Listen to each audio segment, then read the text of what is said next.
Assalamualaikum warahmatullahi wabarakatuh. Selamat datang kembali di channel saya, Abdil Agung, tentang investasi pertanian. Sekarang saya banyak menerima request dari teman-teman di kolom komentar, baik yang di YouTube, channel YouTube, ataupun langsung japri ke saya soal, Mas, gimana cara memasarkan lemon California. Pada kesempatan kali ini saya akan menjawab bagaimana cara saya mampu menjual 200 ton lemon California saya per tahun, bahkan saya belum menanam satu pohon pun. Oke, jadi yuk kita simak fundamentalnya dulu. Begini teman-teman, sebelum kita bahas soal teknisnya, saya akan klasifikasikan 3 klasifikasi seorang petani dari kapasitas produksi yang dia hasilkan dari komoditasnya. Jadi level pertama yang kita masih ngomong kapasitas produksi per bulannya masih dalam ukuran kilogram, kita sebut itu sebagai tani rumah tangga. Oke? Karena hasilnya masih bisa diserap sendiri, dikonsumsi sendiri, ataupun mungkin dalam lingkungan RT, RW, atau mungkin dalam satu desanya. Lalu level kedua, mereka yang menanam dengan kapasitas produksi itu sudah satuan kuintal per bulan. Nah, ini kita sebut sebagai petani lokal. Jadi kapasitas produksi dia diserap oleh pasar lokal, di toko-toko buah lokal, mungkin di pasar lokal, dan yang lain sebagainya, yang masih kapasitasnya pakai satuan kuintal. Lalu di level ketiga, itu ada petani yang kita sebut atau klasifikasikan sebagai petani industri. Nah, ini sudah menghasilkan dengan satuan ton per bulan. Jadi 3 klasifikasi ini Anda coba golongkan terhadap diri Anda sendiri.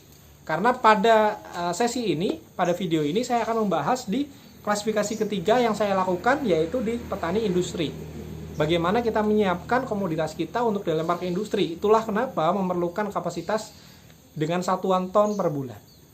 Saya sendiri untuk lemon California itu 200 ton per tahun, berarti per bulan sekitar 18 ton yang harus saya berikan, yang harus saya hasilkan. Bagaimana cara saya memasarkannya? Begini teman-teman, yang saya lakukan dan saya coba praktekkan adalah saya bertani modern, tidak bertani konvensional. Karena apa? Karena saya mengambil playing field atau tempat bermain di level ketiga itu, petani industri. Kalau saya masih memakai pendekatan pertanian konvensional, saya yang akan repot sendiri gitu. Nah, pertanian modern itu seperti apa? Sama seperti kita membangun perusahaan, sama kita seperti membangun pabrik. Jadi dalam satu perusahaan, dalam satu bisnis, itu ada 3 fundamental utamanya. Yang pertama adalah SDM, yang kedua adalah operasional atau manajemen, yang ketiga adalah market atau pasar. Oke? Tanpa ketiga ini, usaha itu tidak akan berjalan dengan baik. Akan berjalan secara pincang. Saya awalnya bukan dari petani, maka dari itu saya yang pertama adalah menyiapkan SDM dan juga marketnya. Manajemen juga pasti, tapi ini saya lakukan sambil berjalan karena saya tidak punya basic ilmu pertanian. Karena dalam manajemen pertanian itu sudah pasti masuk ilmu budidaya dan yang lain sebagainya, di mana saya masih zero di situ, masih nol banget di situ. Jadi saya belajar sambil jalan. Nah, ibaratkan Anda membuka satu perkebunan, itu sama dengan Anda membuka satu pabrik. Oke? Resikonya besar, biayanya besar, nilai investasinya juga besar. Kalau Anda langsung jor-joran ke sana, bangun pabrik, pabriknya sudah dibeli, mesinnya sudah ada, orangnya sudah ada, karyawannya sudah lengkap semuanya, bahan bakunya sudah Anda beli, sudah Anda olah, tiba-tiba Anda nggak bisa jual. Kerugiannya kan itu kan sangat besar. Itu yang kita hindari. Jadi sebelum pabrik itu dibuat, kita harus amankan dulu marketnya. Pasarnya dulu harus kita pastikan. Jadi sebelum saya berinvestasi di pertanian, sebelum saya berinvestasi di perkebunan, maka PR pertama saya dulu adalah mencari marketnya, mengamankan pasarnya. Jadi saya bisa fokus di manajemen produksinya, saya bisa fokus di budidayanya, saya bisa fokus di kualitas hasil panen yang akan saya hasilkan. Karena market sudah saya pegang. Itu yang harus teman-teman pahamkan dulu paradigmanya gitu. Apakah bisa kita bangun pabrik dulu, kita nanam dulu, baru kita nyari marketnya? Bisa, bisa aja. Di luar sana juga banyak yang seperti itu. Tapi saya nggak berani, karena bagi saya itu terlalu beresiko. Oke, padahal dalam prinsip investasi adalah bagaimana caranya kita bisa membuat mitigasi resiko-resiko itu, dan kita buat berbagai macam skenario agar investasi yang kita berikan itu bisa menghasilkan timbal balik yang sesuai dengan proyeksi atau prospektus yang kita bikin di awal. Gitu teman-teman. Jadi yang saya lakukan adalah sebelum saya menanam, saya mencari rekanan dulu. Oke, kira-kira dari satu distributor, saya dapat kontrak serapan itu dari distributor besar di Jakarta. Dia sebenarnya membutuhkan 600 ton lemon California dalam setahun, tapi akhirnya kuota 600 itu nggak saya ambil sendiri, itu kami bagi-bagikan di kelompok petani kami, dan saya sendiri hanya mendapatkan kuota 200 ton setahun atau sekitar 18 ton per bulan. Nah, sebelum saya mendapat kontrak itu, yang ini juga perlu dilakukan oleh teman-teman adalah lakukan due diligence. Lakukan cek background dulu nih. Yang kontrak kita itu benar-benar valid atau enggak? Backgroundnya seperti apa?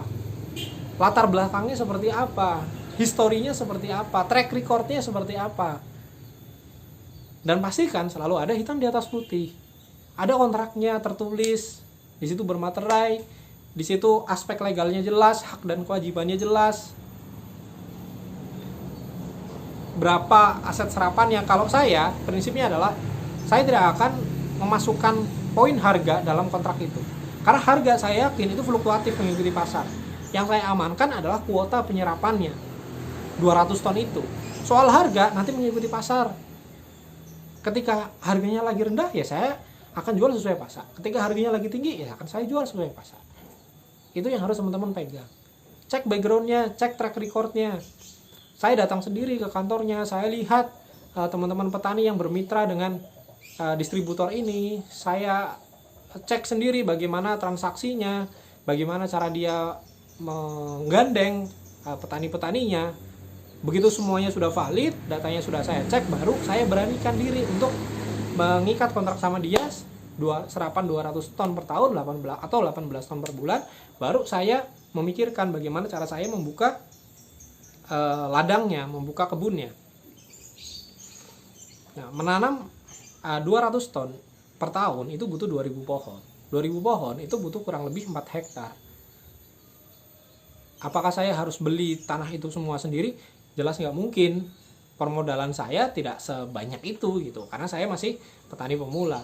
Jadi yang saya lakukan adalah menjalin kemitraan-kemitraan. Makanya itu kalau teman-teman tanya, 4 hektar yang saya kelola itu tidak berada dalam satu hamparan, dalam satu daerah, tapi tersebar di mungkin ada 8-9 titik di area Banyumas, Purbalingga, dan juga Banjarnegara. Tentunya dengan kontrak kemitraan yang berbeda-beda. Ada yang di situ saya full investasi, yang tentunya pembagian hasilnya saya lebih besar. Ada yang di situ saya terlibat di manajemen kebunnya dan juga penyerapan produknya saja, tetapi investasi tanah dan yang lain sebagainya itu dari pemilik tanah itu ada. Tapi saya dapat bagian lebih kecil, itu ada. Ada yang 50-50, itu juga ada. Dengan pembagian hak dan kewajiban tentunya berbeda-beda, tergantung sistem kemitraannya seperti apa. Nah, makanya itu kalau teman-teman lihat di video-video saya sebelumnya, di situ saya banyak mengangkat tentang survei-survei lahan. Karena apa? Saya harus datang sendiri mensurvei kelas kesulitan tanahnya seperti apa, dapat sinar mataharinya bagaimana, dan juga akses transportasinya bagaimana, agar saya bisa menghitung dengan valid berapa nilai investasi yang harus saya keluarkan atau investor keluarkan di kebun tersebut. Nah, jadi seperti itu teman-teman. Loh, kok ribet ya bertani ya, harus memikir ini. Ya karena ini pertanian modern teman-teman. Kalau teman-teman mau kekeh dengan sistem pertanian konvensional, tidak ada yang salah dengan itu, silahkan lakukan. Tapi pilihan pribadi saya tidak memilih itu.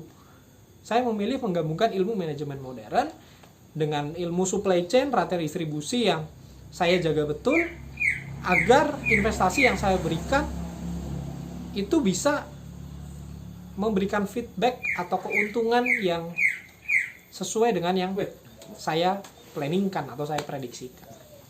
Nah, jadi kalau nanya gimana cara saya menjual 200 ton lemon California per tahun, itu caranya. Saya tidak berani membangun pabriknya, saya tidak berani membuka perkebunannya sebelum saya amankan marketnya. Nah, jadi mulai terjawab ya. Sekarang bagaimana polanya? Jangan, kalau saya nggak dibalik, oke? Karena banyak di luar sana yang nanam dulu baru ribah nyari pasarnya gitu. Kalau saya enggak. Jadi saya bisa fokus di produksi karena saya bermain di grade A dan grade B. Tidak sembarang lemon California yang ditanam, tapi kita dari awal sudah menentukan positioning kita di bertani baik untuk produk sehat. Karena apa? Karena itu adalah blue ocean. Tidak banyak petani yang bermain di ranah itu. Jadinya kita sebagai petani, kita memiliki daya tawar yang lebih tinggi, kita memiliki kemerdekaan ya, kedaulatan untuk menentukan, bargaining power untuk menentukan harga produk kita. Nah, itu nanti kita akan bahas ya sesi selanjutnya, bagaimana sekarang saya sedang mencoba untuk mendapatkan kuota lagi, mungkin sama sekitar 200 ton per tahun atau 18 ton per bulan minimal dari salah satu industri herbal, pabrik herbal terbesar di Indonesia, agar saya bisa menambah kuota lagi dan saya bisa membuka kebun lemon California lagi. Nah, ini masih jilid pertama, nanti ada teknik pemasaran jilid kedua langsung dari masternya ya, dari Pak Kiainya. Tapi untuk sesi kali ini saya cukupkan di sini karena saya sedang merapikan sistem SDM saya dan mencetak petani-petani milenial ya, bersama dengan saya dan juga maha gurunya di sana.